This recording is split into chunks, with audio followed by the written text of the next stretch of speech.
So let me just repeat the question, just in case some people didn't hear it. I just mentioned that there are two symmetries. The electric one, which is basically this guy, it has this current, and the magnetic one, which has, what is it, 1 over 4 pi, epsilon mu nu rho sigma, f rho sigma. And so these are the two one-form symmetries we have in electromagnetism. And Pablo's question was that there is this thing called electric-magnetic duality, right? It basically just means that for many purposes, you can interchange electric and magnetic fields. And then you can get into some sort of deep questions here. You can ask, for example, is this really a symmetry? Okay? Because note, if it was a symmetry, it looks kind of like a Z2 symmetry, right? Like if you do it twice, it looks like you come back to itself. And then you should ask, if it's a symmetry, then that means there should be a topological operator that creates that symmetry, right? So there should be a codimension 1 topological operator. And if you take like an electric charge through that codimension 1 operator, it should become a magnetic charge, because that's what it does. So this sounds really cool. And the truth is, I'm not an expert in this. People have studied this. There's actually a small problem, which is that the electromagnetic duality, let me call it S, if I recall correctly, it does not actually square to 1. It squares to charge conjugation. If you go through it, it's like E goes to B, B goes to minus E, and then you do it again, and you end up getting E goes to minus E, B goes to minus B, or something like that. And therefore, it doesn't have a simple Z2 action, and the statement that I just made is a bit wrong. I believe what you can do is you can gauge by charge conjugation, okay? If you do that, then in the gauged theory, S2 is indeed equal to 1. But when you gauge things like this, you have to be a little bit careful. What can happen is you can end up with a non-invertible symmetry. And if I recall correctly, that is what happens in this case. You get a non-invertible symmetry. There are papers on this. I'm trying to recollect them from memory, but I think that that's what happens. And this is sort of, I've not explained to you all what a non-invertible symmetry is, but you can already guess. It's something where you can do a symmetry operation that cannot be undone. This happens often when you gauge things, basically, and because we do that quite often, it happens in a lot of theories. And there are a lot of symmetries that are kind of this duality type symmetry, like electromagnetic duality, or in a 2D example, there's this Kramers-Vannier duality in the Ising model. And they're often non-invertible. And this is therefore fits into that philosophy. So there's a paper on this, we should look at it. I think this is what happens. Yeah. Excellent question. Yeah. It's related to this, like, because there are like studies of like n Euclidean vectors and like say like the background alone. And I mean, from what I know, it's like it will not be a symmetry of the action, but it will be a symmetry of the equations of motion.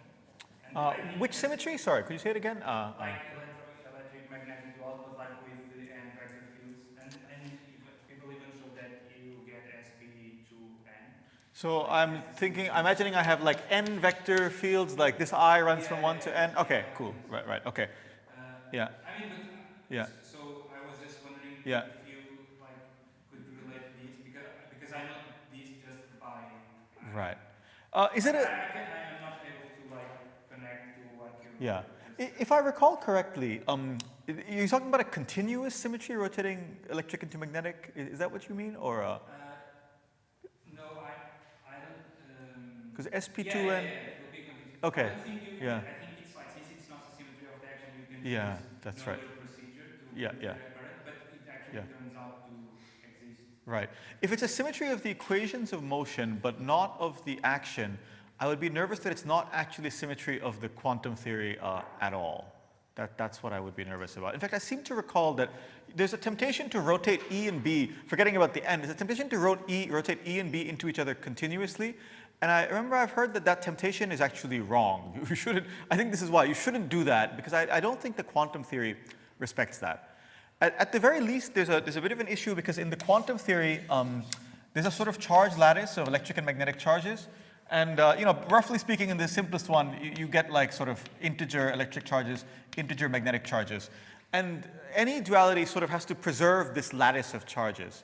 And so there's various discrete ways to do that, but there's no continuous way to preserve a lattice of charges. So I don't think I believe that there can be a quantum theory with a continuous electric-magnetic duality. I think that's my slightly disappointing statement here, I think, yeah. But yeah, we should talk about this. I remember there's a subtlety in that. I think there's something wrong with doing it in the action. I think that's what you're saying, that the action is not invariant. I think that's a bad thing for a quantum theory. Yeah. Yeah, exactly. It's just actually not invariant. Yeah. Good. Other questions? Other questions? Yeah. Yeah, maybe it's a silly question, but what about the space-time symmetries, for example? Yeah. No, that's a great question. I think this is a really good question. So somehow the machinery that we're describing has not really been used, as far as I can tell, for space-time symmetries, although I think it could be. I don't see any problem with this, because you see, let's just think about how this would work. You have a stress tensor who is conserved, right? And then if you also have a killing vector of your geometry, then you can construct a one-index current who is conserved by dotting the killing vector into this. And so this is now something. And now you can just apply all the machinery that I've been talking about. And I think you can do this. I think this is a perfectly fine thing to do. People have not really done this I'm not certain you get too much useful stuff out of it, because the truth is the real power of this is generalizing it to the higher form thing. And maybe in this case, there's no simple generalization. So maybe I should say exercise. Find a higher form generalization of a space-time symmetry. Okay, I think that would be really cool. I spent an evening thinking about this once. It didn't really get anywhere, but yeah. Good question. Yes? I mean, so there are these people that do like the generalized global symmetries of the graviton? Like Yeah, that's right. Yeah, that's right. And they use like these biform fields? Absolutely, yes. Yeah. I mean, wouldn't one have to consider like, because like the fact that if you only have like a form, Yeah. like in some sense the anti-symmetry is like the thing that is restricting you to considering like stuff that lives in like the space-like surface, even though they propagate data. Yeah. But like with conservation of the stress tensor, it's like you would have like structures that you would also want to be conserved like in space directions, right? Absolutely. So It looks from intuition, it looks like Yeah. a form of Yeah. job. So we should be a bit careful here. Here, I interpreted your question as asking about space-time symmetries in theories where gravity is not dynamical. That's what I interpret. Is that what you were asking, or? Yeah. Okay. Sure. That's a interpretation of the question. So there, it makes sense to talk about the stress tensor. It's a reasonable object to talk about. Now, however, the question that you asked was asking a slightly different question, which is in theories with dynamical gravity. Okay, are there also these higher form symmetries present in theories of dynamical gravity? And it turns out, if you look at the linearized theory of gravity, there are analogs of these structures present. They involve these things called biform symmetries. And they're really a lot like the electric and magnetic ones here. The indices are a little bit different, but they capture the same idea. It's not the same thing as this, though, because they're really like linearized ripples of the metric. So though the stress energy tensor is involved, it's not really involved in the, if you look at the flat space graviton wave equation, the stress energy tensor isn't really involved there. You look at a ripple above, and the stress tensor is what sources it, but it's not really a big part of it.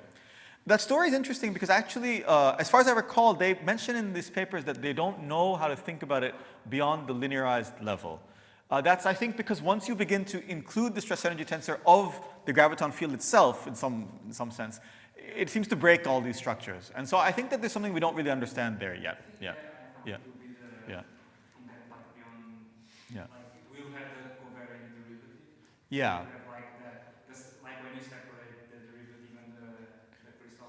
Yeah. Yes, that's right. Indeed, that sources it. And physically, I think something that's happening is you see, in this picture with E&M, you see we have this idea that electromagnetic field lines don't end. If they did end, that sort of breaks the symmetry, okay? Now, gravitational field lines in linearized gravity also don't end, right? You have a gravitational field line, it just follows a 1/r potential in linearized gravity. But in nonlinear gravity, the metric sources itself, right? And so gravitational field lines in GR, they do end. They end on other graviton fluctuations.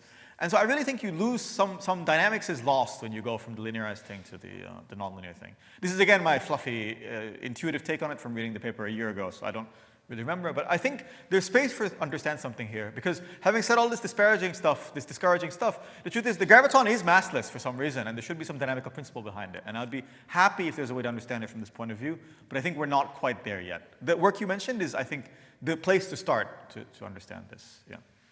Excellent questions. Good. Yeah. I wanted to come back to the cylinder question I had in the morning. Sure. Which you answered by saying, well, I will hit the cylinder twice. Yeah. And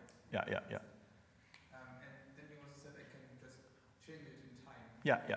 What if I have a cylinder that moves so that Yeah. I can at one point have it tangentially, Yeah, okay. where I have a contribution, and then Tangentially meaning, I just scrape the wall, so it so at some point it's, okay, so let's look at it from above, okay? So at some point it's like this, but then the cylinder is moving, so at some later point it's like this, just like that, and then later it's not touching at all. Is that right? Okay, good. So sadly, this is a disappointing thing. I mean, the charge is going to be 0 in this configuration because I hit this twice, once +1, once -1. Here, it's also 0 because it's not touching it at all. And now by continuity, I'm going to say that here it's also 0. Although this is a bit singular. It's a bit singular, but it's 0 here, it's 0 there. It's 0. You know, there's a question about how to interpret this exactly. I think that there's a reasonable thing to interpret this exactly. The truth is, in any reasonable situation, these are not going to be arbitrarily thin. Like this is like a string world sheet, but in any quantum theory, it's always rippling around a little bit. And so what that means is if you actually do a calculation, you don't really think about this ambiguity. It'll always get somewhat blobbed out, but the charge will just be strictly 0 at all times. Yeah. Again, I told you this would be disappointing, but it does make sense. Good question. Okay, other questions? Let's see, is anyone else? Just because there's been, okay, go for it, yeah. So you told us about like several phases, and you used like the charge object was like a loop. Mm-hmm. Yeah. Okay, but I mean, so for example, if we had like an infinitely extended object, Yeah. could there be several phases? Yeah, you can also, so the question was, I used the loop to diagnose phases, but why a loop? Why not an infinite extended thing? That seems better, it's more symmetric, right? You know, I think the problem with that is that though you can sort of distinguish phases, the problem is the loop, the infinite thing kind of always gives you 0. And it gives you 0, and let's think about this. It gives you 0 in different ways, but it still kind of always gives you 0, and as a result, it's not quite so clear what you're doing. So let's just draw some pictures. So if everyone remembers, there are two phases that I discussed, the unbroken phase and the spontaneously broken phase. And now the way to think about it is that in the unbroken phase, your line operator is creating a string world sheet, and that string world sheet is very heavy, okay? So if I have an infinite guy, here's my line operator, it's on this straight line, it's making a string world sheet, okay? This string world sheet has to go off to infinity. It has no choice, okay? So I have an infinite line creating an infinite two-dimensional sheet, okay? And so this W of C is going to roughly try to go like e to the minus t times the area of the two-dimensional sheet who I've created, which is extremely infinite, right? So this is e to the minus infinity, which is 0, okay? And let's compare it to the other phase. This is in the spontaneously broken phase. Sorry, this is in the unbroken phase. If we think about the spontaneously broken phase, then this thing does not actually create an infinite heavy sheet. Strings are condensed, so it kind of doesn't really, you can't really tell what it's doing. It's acting on the vacuum, but there's a fizzing thing of strings everywhere. So it kind of doesn't really do anything. It just kind of, looks like that. And so what that means is that this thing is now going to go like e to the minus some non-universal number times the perimeter, or rather the length of this curve C, right? Which is also infinite, right? So this is also 0. All right. This is clearly more 0 than this, but that's it's getting fluffy. So that's why I like to imagine having it be a closed thing, because now if it has radius r, you can really quantify what it means when I say this is more 0. This is 0 like e to the minus r squared. This is 0 like e to the minus r. And now it's really, it's easy to quantify that. So that's why I think this is more productive. But the truth is, if you cut off your things in the correct way, you can get useful stuff from here, right? You can. It's quite reason. Like what people do in non-abelian gauge theory is they actually do look at 2 infinite Wilson lines that fills in this thing, and then you divide by this length. Okay, and that's quite useful. That gives you something useful. This is how you actually measure the string tension. So it's a good thing to do.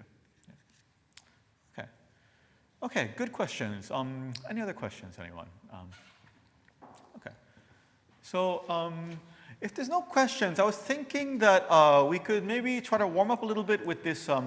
I had this operator with the tail, and I said that this tail is something that we already know about. So maybe we start with that, and then we can maybe talk a little bit more about the 3D scalar. I assigned you a homework question, which I'm sure you have all done, and so I want to hear about your solution. And then I can say a few more words about that, because now that we know about higher form symmetries, I can talk about the higher form symmetries that are present in that model.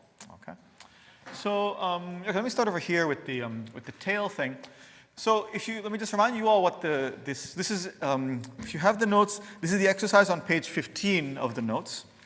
So what we did earlier today was I talked about defining an operator. I did it by the state operator correspondence, but the idea, sorry.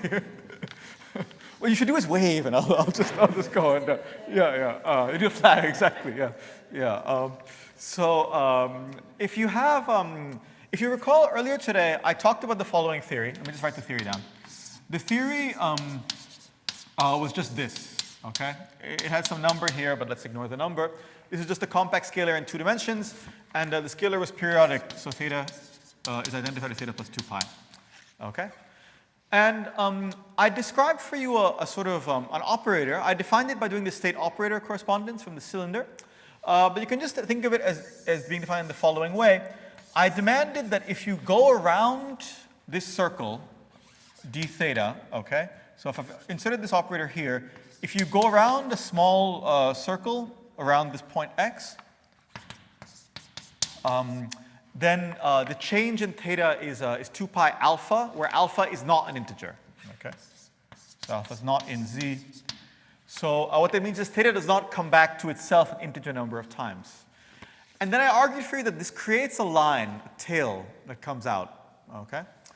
And this tail is really there, okay? But then the question I want to ask you is that this tail is a topological thing. It's a topological thing that we already know, okay? And now, to explain this to you, let me ask, does everyone understand the picture? Does this make sense during the lectures? Everyone happy with the tail? Some people are happy. Some people look mildly unhappy, but I think in an enlightened way. So I'll just leave that. Now, you see, whenever you hear about these topological things, you should ask, if it's topological, can I interpret it as a symmetry? All right, that's really the point of view I want everyone to take away from this. Whenever you see something topological, you should try to interpret it as a symmetry. So we can ask now, does this theory have a symmetry whose charge defect, whose codimension 1 object, is this tail? Okay. Anyone? What are the symmetries of this action? Not a trick question.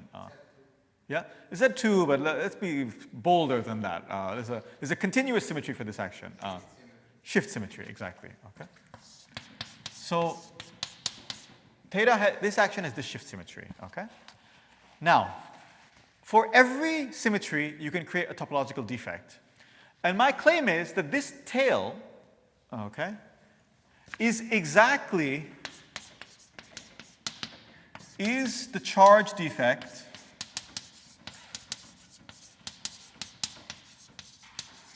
for this shift symmetry. All right? Okay. Now, the exercise, the way I wrote it, is show that this tail is the charge defect for the shift symmetry. So, okay, I want everyone to think a little bit about this and think about how would you prove this fact, where prove is a fluffy term. But I want you to think about how can you see this is true? Okay.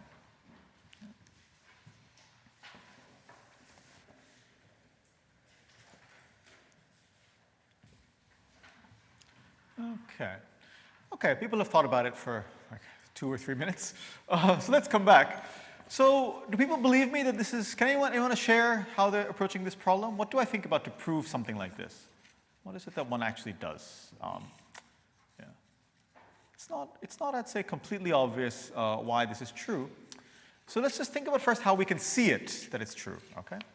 So there's this topological tail, this branch cut. And what this tail does is, its role in life is to shift theta, right? If I go around this guy and I come back, what happens is theta is shifted by an angle 2 pi alpha, okay? So let's now imagine the following thing. Let's take something who transforms nicely under this symmetry and see what happens when we move it through here. So for example, the operator who is charged under this symmetry is e to the I m theta, okay, with m an integer. All right?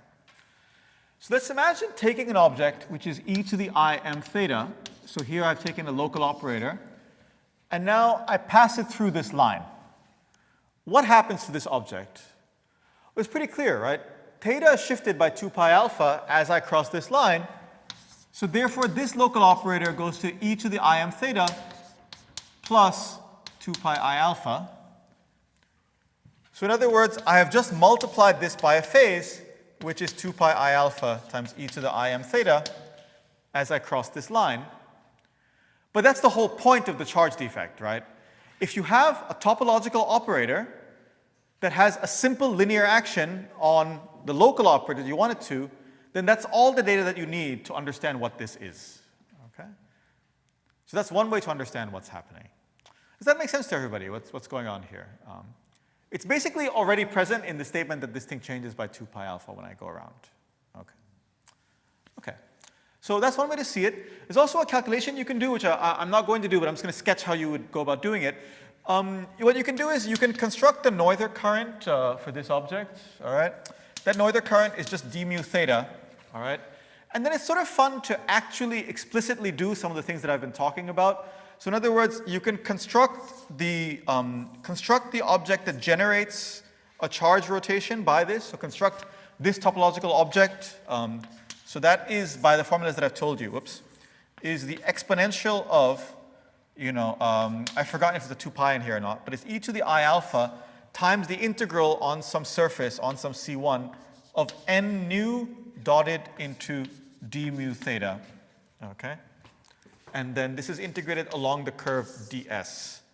So the picture that you should have in mind is you have some curve C, you have a normal vector to that curve, which is this n nu, and then you dot this n nu into d mu theta, and then you exponentiate it by alpha, okay? So this is an explicit construction of this charge defect. And now you can really check that this does all the things that you want it to do, okay? That if you have it, you can have it ending at one point and see what happens at that point, all right? You can also verify all the things I've been talking about, formulate it on a S1, collapse it on a point, check that it actually generates the phase rotation that I'm saying that it does. You can really do that because in this theory you know the 2-point function of theta with itself, and you can actually do all the computations. So this is, I claim, an instructive thing to do, all right? Okay, questions? Yeah. Yeah. Sorry? We're in 2D, so there's actually only one. Or there's two, I guess, so it's an oriented thing. Yeah, absolutely. Yeah, indeed. Yeah. Good question.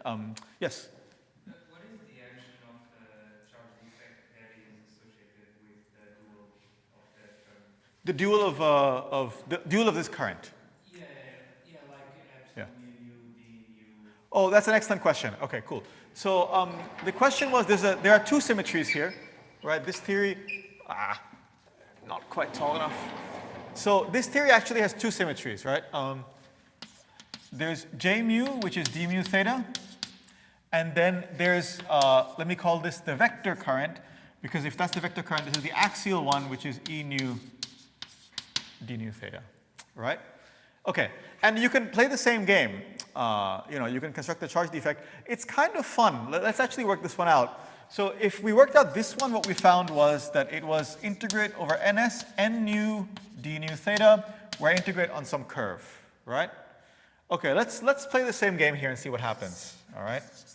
So I'm playing the same game. What I have is n nu times epsilon mu nu d nu theta, right? Okay, what is this? Notice what's happened, right? So I have n nu, which is the normal vector. Then I hit it with an epsilon, so it becomes the tangent vector, right? In other words, I'm integrating d nu theta against the tangent vector, all right? But that's just d nu theta along the curve. If you work out the ds's, they all cancel appropriately. In other words, if you are doing this from point 1 to point 2, this just becomes dx nu d nu theta from x1 to x2, which is theta of x2 minus theta of x1, okay? Which is definitely topological. It doesn't depend on the curve at all. The curve has dropped out entirely, okay? So this is happening because, you see, this way of writing it, the conservation of this is an identity and it's just always true, all right?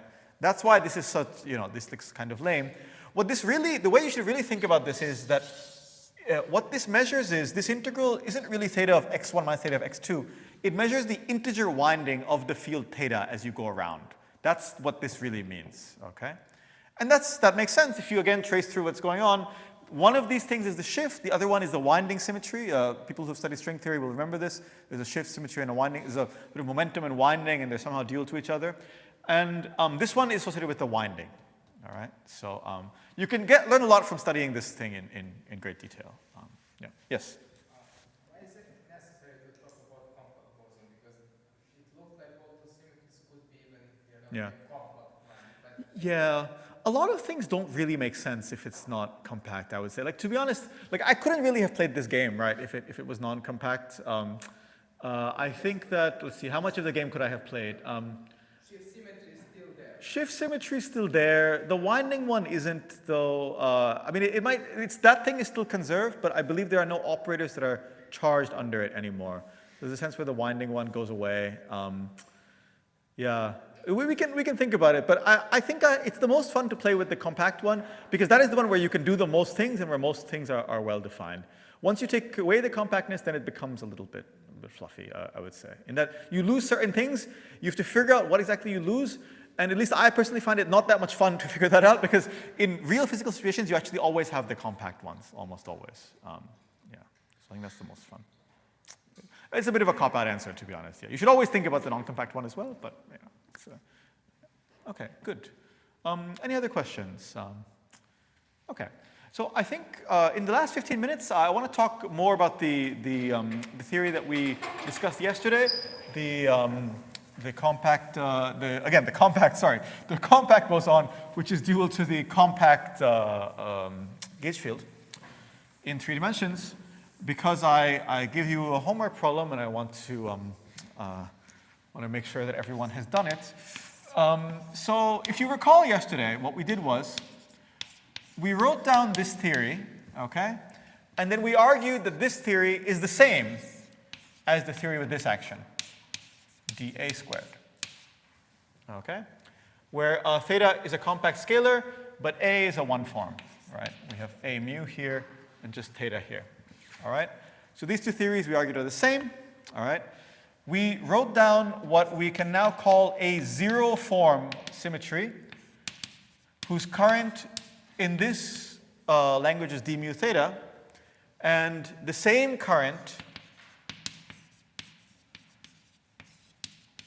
in the photon language was this, up to some factors of half or 2 pi or so on. Okay? Okay. Now we identified the operator who was charged under this symmetry. The charged operator, was e to the I theta, because this was the shift symmetry and it transforms like a shift. This is the nice symmetry. And here it was complicated, right? Here I argued to you that if you want to have a charged local operator, what you have to do is insist in the path integral that for every S2 wrapping that point, you make this thing be an integer, okay? So in fact, if this is e to the I m theta, what you do is you demand that this is an integer, which I think is 2 pi m. I'm not doing the 2 pi's carefully here, but I'm trying to do them right in the notes. Okay? So this is a sort of mutilation of the theory at some point, and that mutilation of the theory at that point is the same as inserting in this duality frame e to the I m theta. All right? This is what you would call a monopole configuration. And we'll do more with these monopoles tomorrow. Okay. Now, okay, so far so good. This is all yesterday. Now, I left you with the following thing. I said that we can, on the other hand, consider an object, e to the I c a, so oops, capital A. We can consider an object defined on a curve, right? The Wilson line of this operator. Let me stick a factor of q in here. Okay. And then I left you with the question, what is this guy on this side? Okay. Okay, what is this guy on this side? How do I define the Wilson line on the scalar side? Okay. Question, or sorry, anyone want to hazard an answer? I know a few of you have answers because you told me, but yeah.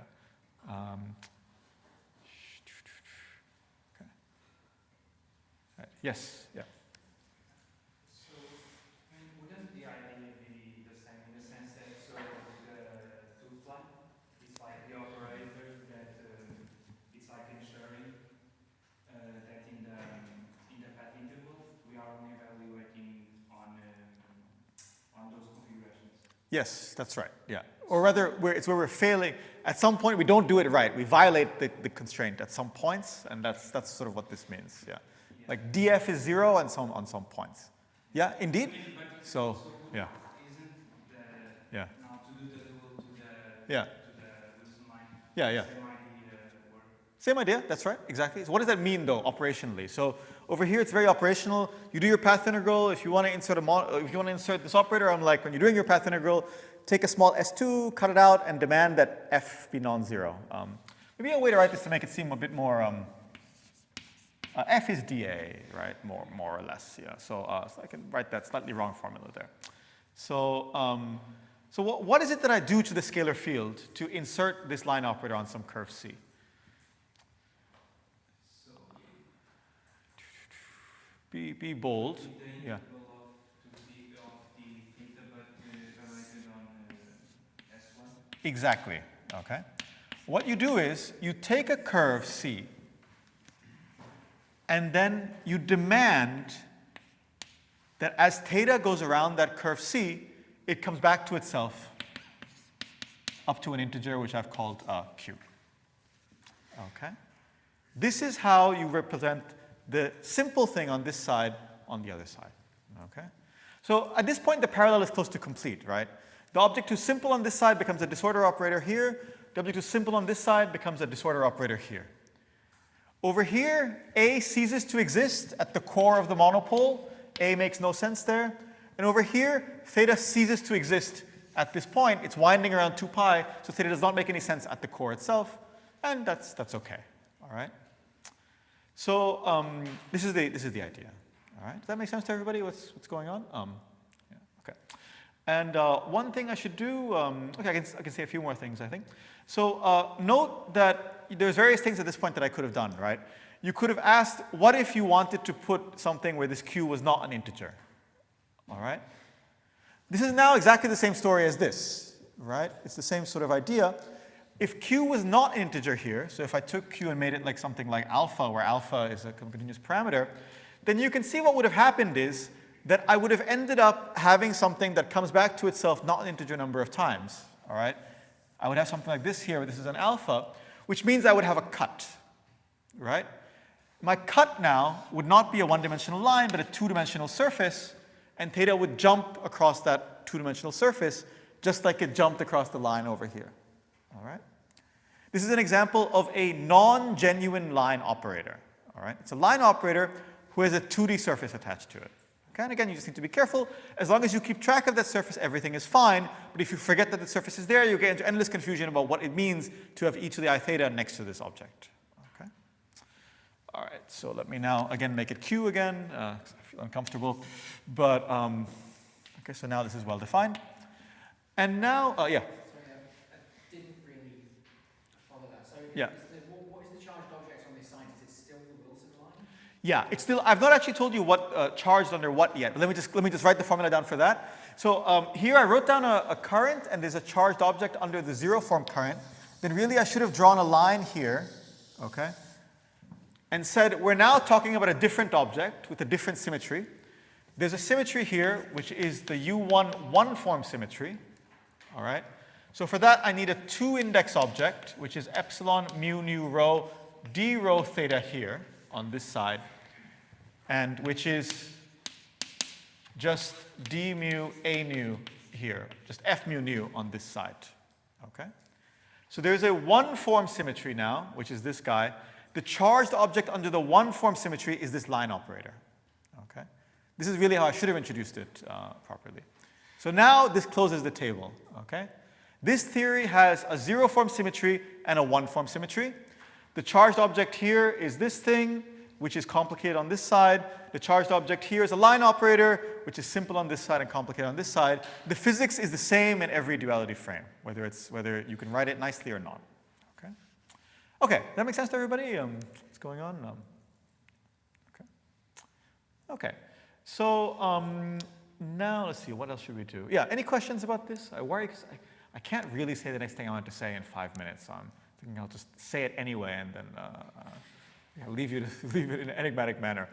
So you see, the sort of thing to do now is to think about the different phases of this theory. And I've not really done that yet properly.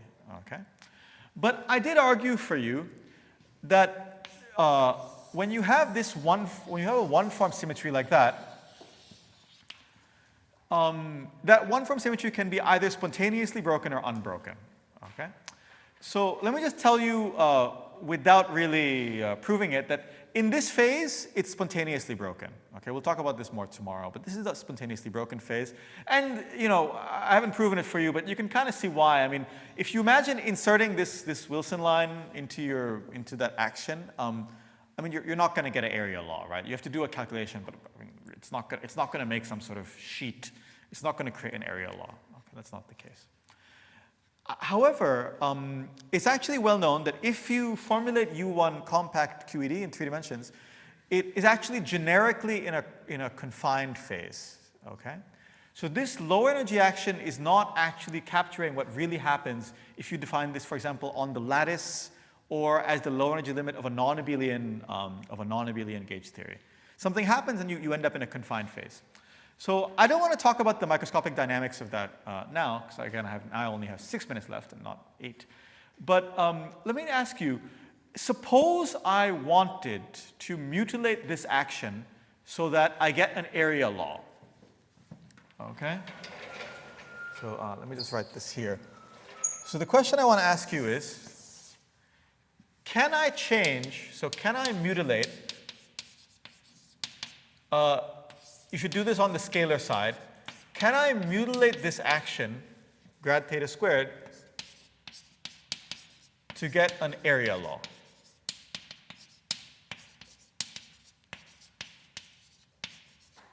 For W of C. Okay?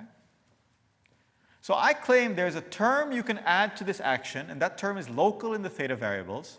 After you add it, W of C defined in this way will have an area law. Okay. All right. Now I want everyone to think about this for 1.5 minutes, and then I'll tell you the answer. Yeah. I'm really respecting the time limit here. Yeah. How do I do it? This is something that actually you can't do in the gauge field language. You can only do it in the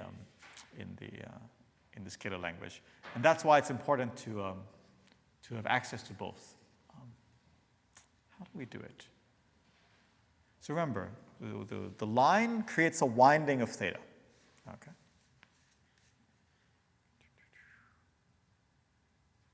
It's complete silence. You can talk to your neighbors.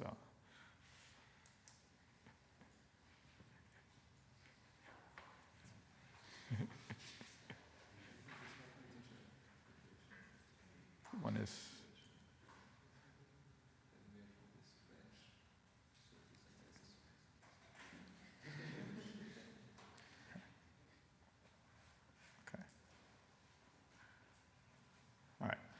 Okay. Anyone have an idea? Okay. All right. So let's do it. I'm now going to write down the term that you can add. And it's really simple, actually. The term is cosine of theta. Okay? All right. Now, let's think about what adding this term does. Okay? If I add cosine theta, I have lost one of the symmetries here, right? I've lost the shift symmetry. This is gone. All right? Okay, that's life, things happen. Okay, so this is gone, all right? So this is gone. It's no longer conserved. However, this symmetry is fine, right? Remember, this symmetry was always conserved. I mean, there's nothing I can do to mess this up. So this is still there. Okay, so the one-form symmetry is still there. And now let me argue for you why you get an area law for this thing.